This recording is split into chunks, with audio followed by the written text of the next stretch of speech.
Good afternoon and welcome to this week's episode of Level Up Cyber. My name is Tony Bryan. I am your host, and today I'm super excited to be joined by a board member of CyberUp and a longtime friend, Eddie Williams. Eddie, thanks for joining us. Hey, Tony, how are you today?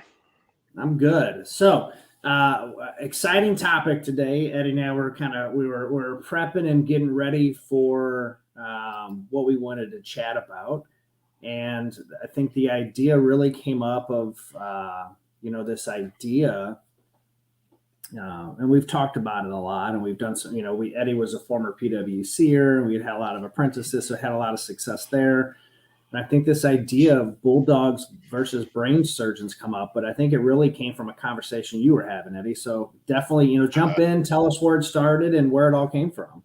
Right. So thanks, Tony. Yeah, Bulldogs versus brain surgeons is kind of a term that my CISO and I had discussed. I'm the senior director of GRC for an insurance company.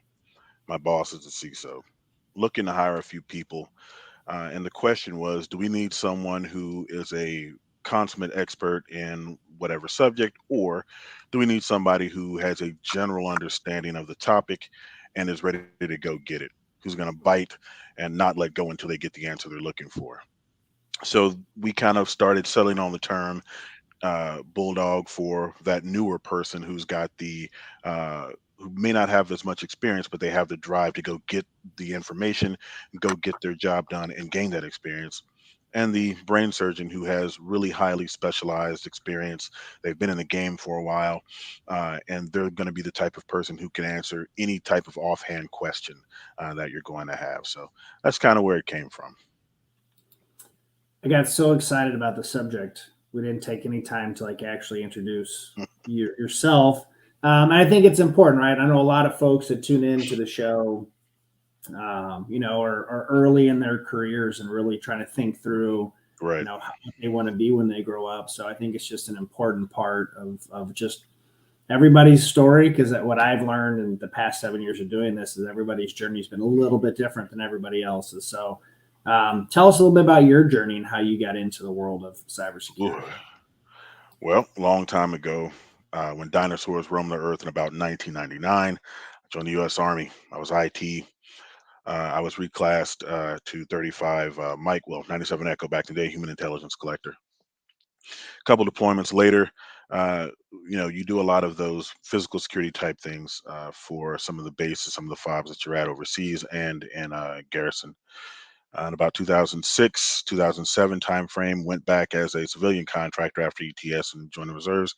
Uh, Same kind of thing. Started getting more into the IT/security stuff with physical security. After that, became a contractor in about 2013. Went back a couple more times, doing more of the intel focus.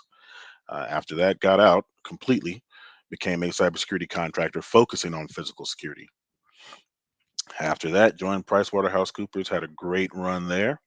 And now I am the Senior Director of Governance, Risk, and Compliance. So, Army, IT, Intel, physical security, cybersecurity. You just summed up your entire life in 5 words. Mindful, a family man, great family, lots of kids, and Love them. Stays pretty busy with all of that.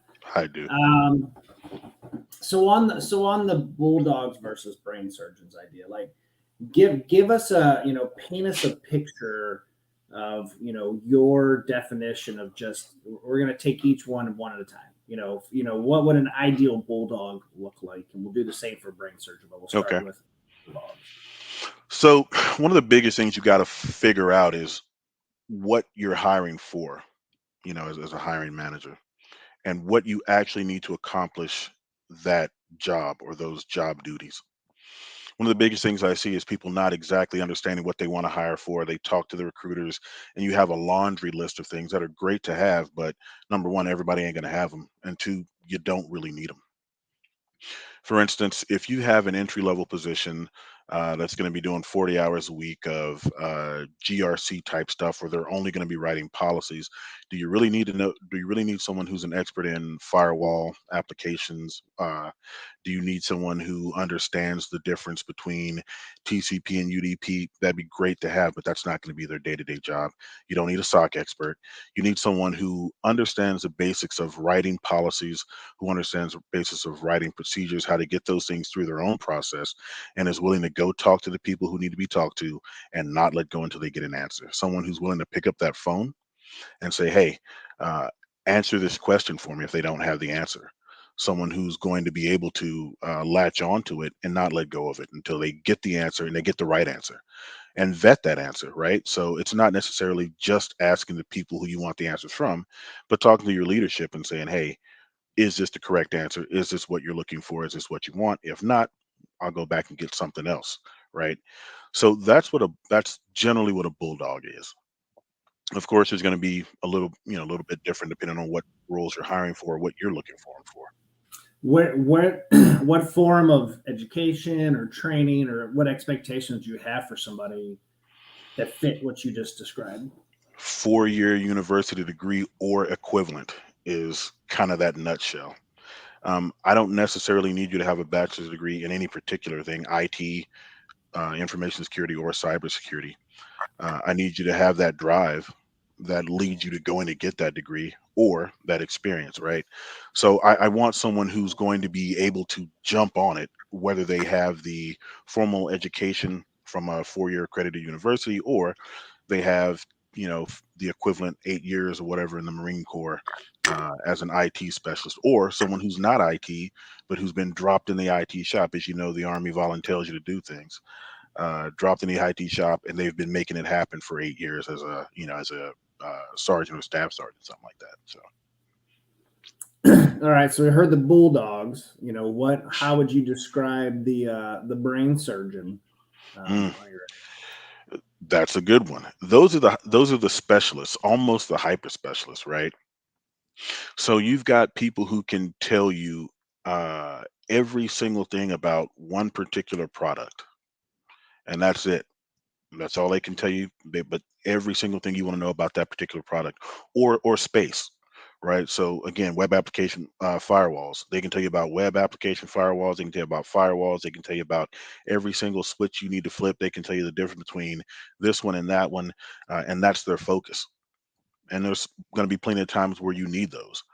uh, the the funny thing is bulldogs can and often do become those brain surgeons because once you start to differentiate within cybersecurity, you see, you know what, this is where I really want to latch on to.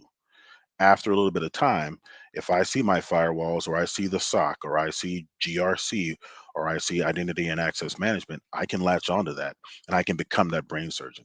So it's not that they're two different people, it's just usually the same type of person at different stages in experience and career.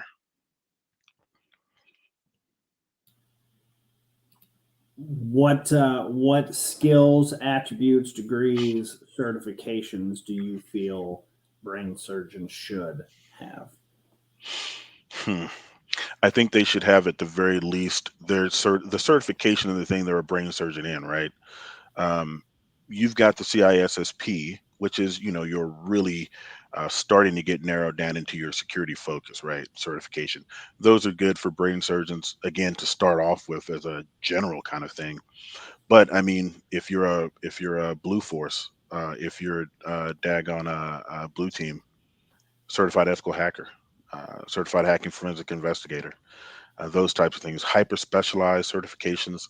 Um, at least a bachelor's degree in your chosen field, IT, information security, IT, infosec management, cybersecurity, as they're coming out with more and more cybersecurity focused degrees from that perspective too. So I think that'd be generally maybe 8 to 10 years experience would be the beginning of a brain surgeon. When you get to a CISO or CIO level, though, they become really hyper specialized in certain things, but that's because they've touched everything and they can still speak to everything else. I had a really bad joke in my head about Meg Ryan and City of Angels as a brain surgeon. Um, Sometimes I keep my indoor voice and keep my jokes to myself. Right. Do what do you feel like the right mix for a team, right? If I'm a mid-size or large organizations, right? What is a good mix of bulldogs versus brain surgeons for staffing kind of requirements for each org? I'd say 2 or 3 bulldogs to 1 brain surgeon at least, depending on. So if I have, I'd like to have, for any manager, give them 2 bulldogs. Managers the brain surgeon, the bulldogs are the analysts under them.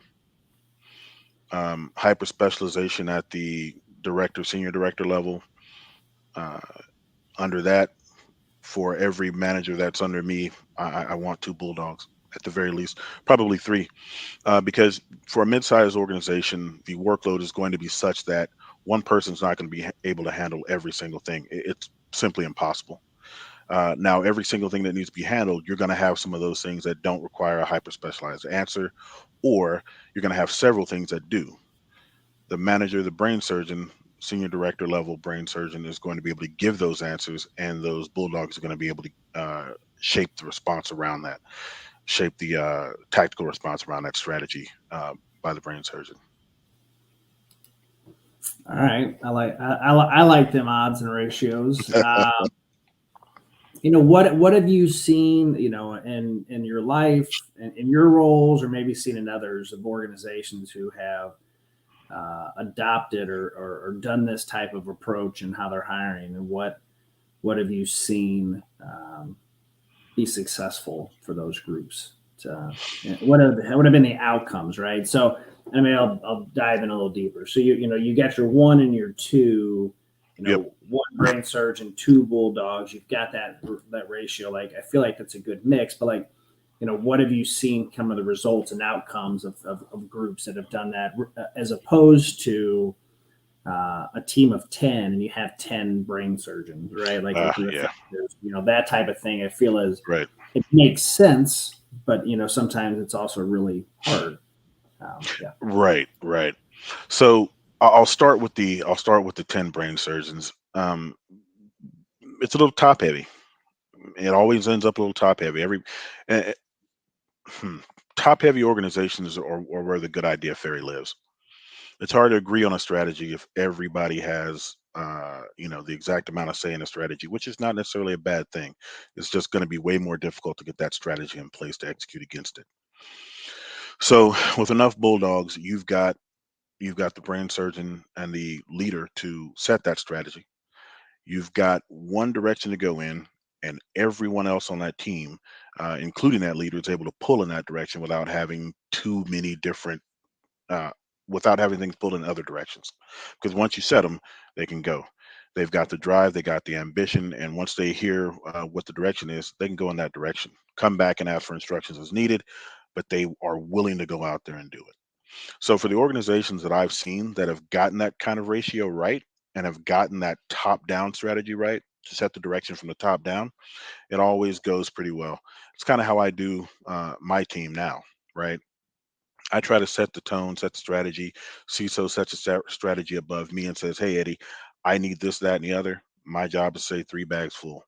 I tell my team how to fill those bags, and then they go shearing sheep. It always tends to work out well. They coming back and ask me and say, "Hey, for this particular thing, do you need to do this, that, or the other?" Give them that instruction, and they go. So overall, when you have that proper mix, when you have that proper ratio, you get a lot of things done. You always want to make sure that you're giving them proper instructions because you're going to be the owner anyway. I subscribe to extreme ownership. If you've ever read that book, I think we've discussed it before, but I subscribe to extreme ownership. You have to have a strong leader, and for those bulldogs to understand what it is they've got to go get and what it is when they have to bring it back and whatnot. But once you set those expectations, let them go. Always turns out well from my end. Are there going to be issues? Of course. Are mistakes going to be made? Of course, everybody does. Whether and that no matter the ratio or the experience levels of the people, you make sure you start setting them on those tasks that if there is an issue, you're able to iron it out because you own it. So I think that's kind of the gist of it. So the idea of there are too many sergeants and not enough privates is a real Right. concern. A lot of, Absolutely. and it's such an interesting time, right? Like we've all seen the layoffs and different people kind of transferring jobs right now. So there's Yep. an abundance of talent that's likely available that mid to senior level, right? And Right. I can see where it's an attractive time for those organizations, for companies. Like, oh my gosh, we're sitting. There's tons of access out there. We need to try to get as many smart people into the room. There and some there's a lot of organizations willing to pay premium for that, right? And they do, in Right. fact, to highly specialized recruiters. But what advice would you give, to organizations maybe drooling a little bit right now at the Right. availability of people out there and thinking, man, we need to jump on some of these smart, bright folks that are out there, which is kind of counterintuitive, right, to this idea of bulldogs Right. versus rangers. And what advice would you give to those, hiring managers out there looking at this opportunity? I think I'd say number one, all the unicorns already have jobs, or you're not going to be able to pay them enough. Those unicorns are the ones who fit every one of that laundry list of um, almost fantasy expectations. You want someone who's going to be the butcher, the baker, and the candlestick maker. You want someone GRC, IAM, SOC, red team, blue team, with a PhD in cybersecurity. Trust me, they've already got jobs, man. I can't even get one of them on the phone to save my life. Uh, and I think that's the crux of the issue. Understand what you really need for that position. If you're going for management, senior leadership, of course, you're going to have to get someone who embodies what you need in that leadership philosophy. That being said, talk to your recruiters, talk to those who are writing those job descriptions, and understand what you truly need, and differentiate and separate that. If you put a laundry list of things that nobody really qualifies for, 10 years of a programming language that's only existed for 5, be realistic about what you're looking for, which means you're going to have a hard conversation with yourself, and your leadership, to determine what does this position 100% actually need, and what would be a nice to have, what would enhance that position, or be an enhancement for a person going for that position. That'd be the one piece of advice I'd give. Number two, start looking in places that you haven't looked before. Once you have an actual realistic list, start looking in places that people don't normally look. There's Everybody recruits from Ivy League schools. Everybody recruits from four-year universities that are at the top of the charts here and there and everywhere. But you've got a lot of diamonds in the rough. Start recruiting from people who have the quote unquote equivalent experience rather than a university degree.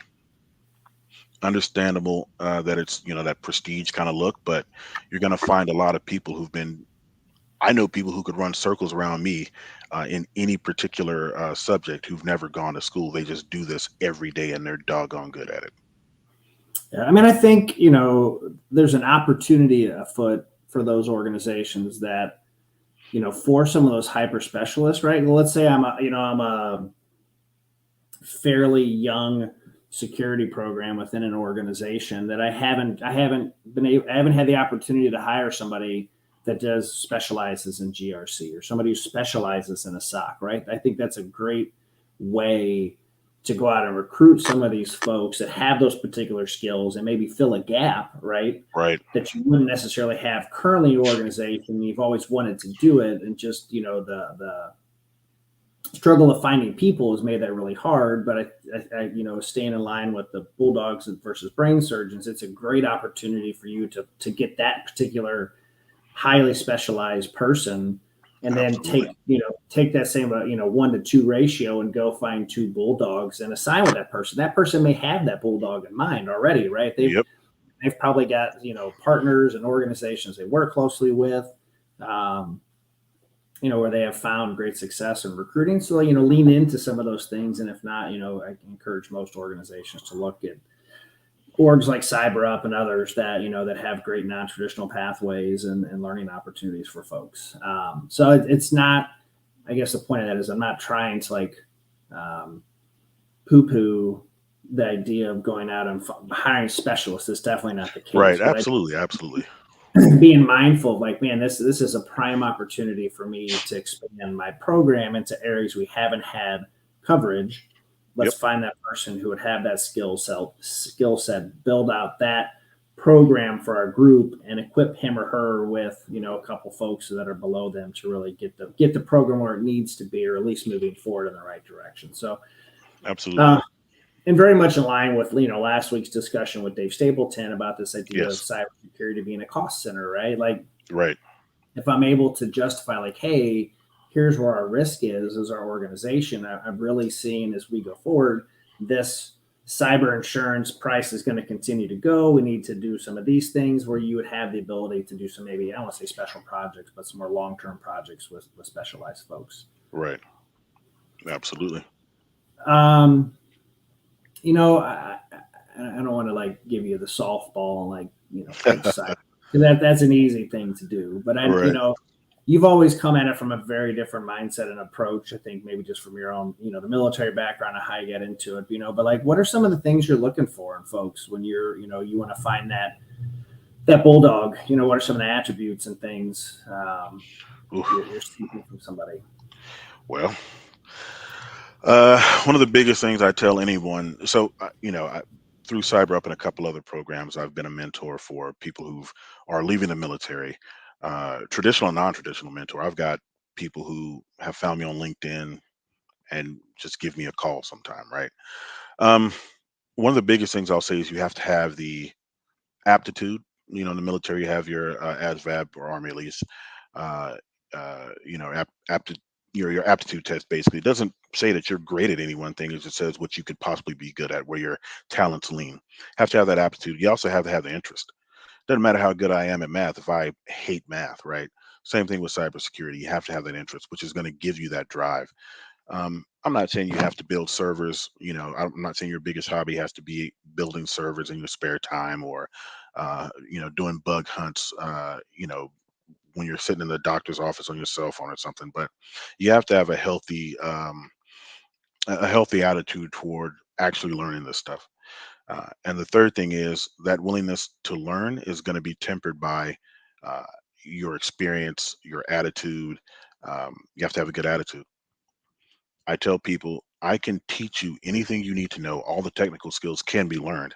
That's exactly what they're for. The certifications or degree programs. There's programs like CyberUp who can teach you these things, whether you are coming in as a bachelor's degree looking for your first cybersecurity job, or you've been working some other type of industry for years and you want to not reclass, but kind of shift your industry focus, or change your or change the type of career trajectory that you have.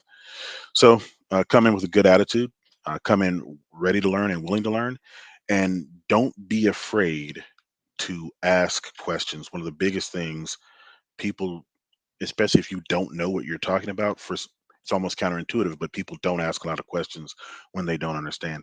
And it might be a question of, I don't know what I don't know. Start asking those questions. I was going to say there's no dumb questions. There definitely are, but ask them anyway. You'll start getting a better understanding way more quickly than if you assume that you know what the person is talking about, or if you don't ask and you just kind of start going along, and you come back to them and you're completely off track. So come in with a good attitude, be willing to learn, and you can be taught through your onboarding, through your training, and there's always a learning curve, the technical things that you need to know for a generalist, for a bulldog, of course. I know there's a lot of times, especially for new hires, there's this idea of like, man, I don't want to ask questions because I'm going to get in trouble if I ask a question. I'm going to be Right. perceived I don't know, or I gave it. But oftentimes, and I've just found that somebody who goes out on their own and they're really trying to figure it out, oftentimes will spend way more time than in the process of doing that homework and that research, as opposed to just saying, hey, Eddie, like, can I borrow you for 5 minutes and ask this Right. question and run through it, where your time, um, if at the end of the day, the perception you're going to have is probably way worse than the reality is going to be, Right. for repercussion of a question and there's probably a level of gratitude to you to come to you and ask you that question in the first place to maybe save some of the time, because there's a strong possibility you've probably done it or run into a similar issue, and you could give a Right.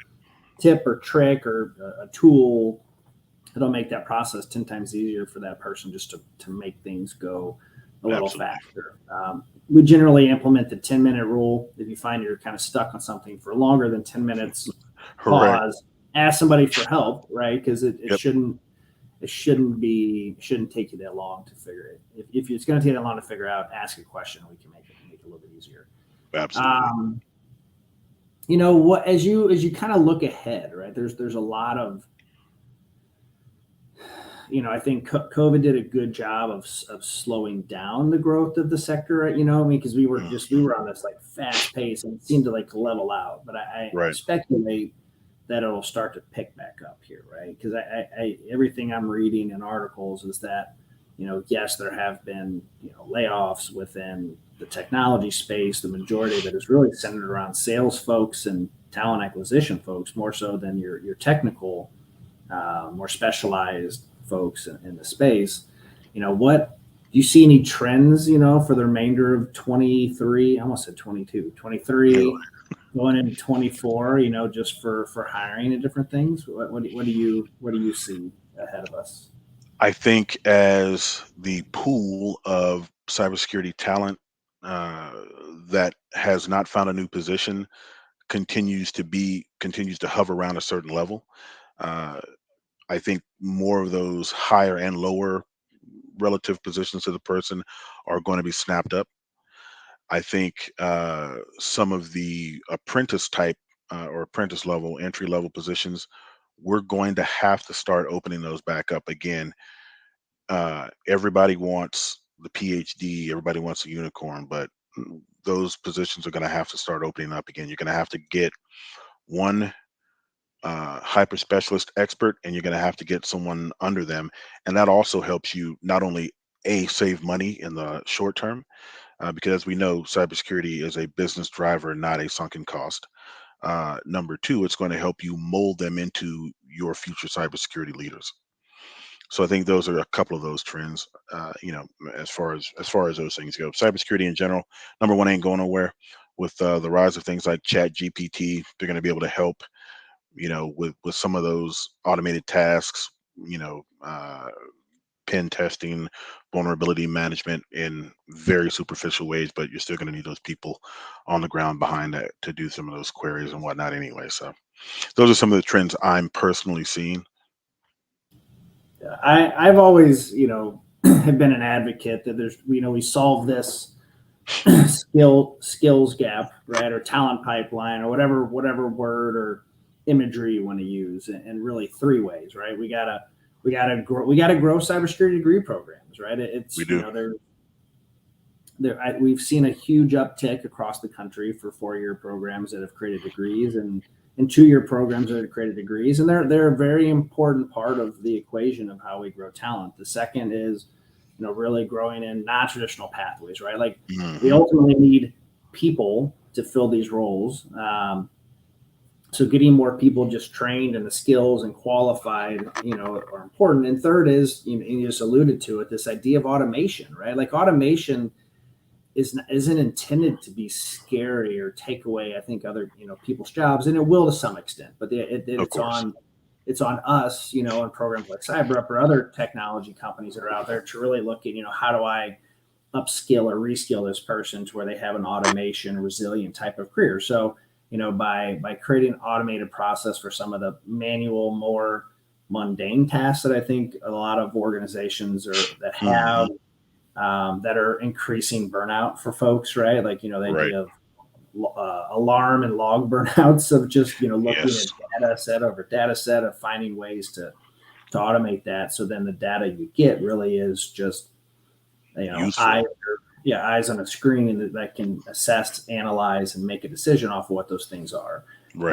And I'll add one more kind of bucket is, is taking this approach, and we'll bring it back full circle here to this idea of bulldogs versus brain surgeons, right? Like, companies have to take a look at their hiring structure, They got to really embrace, concepts like this or concepts like apprenticeship. And it's the trend has been upward across the country, which is exciting Yes.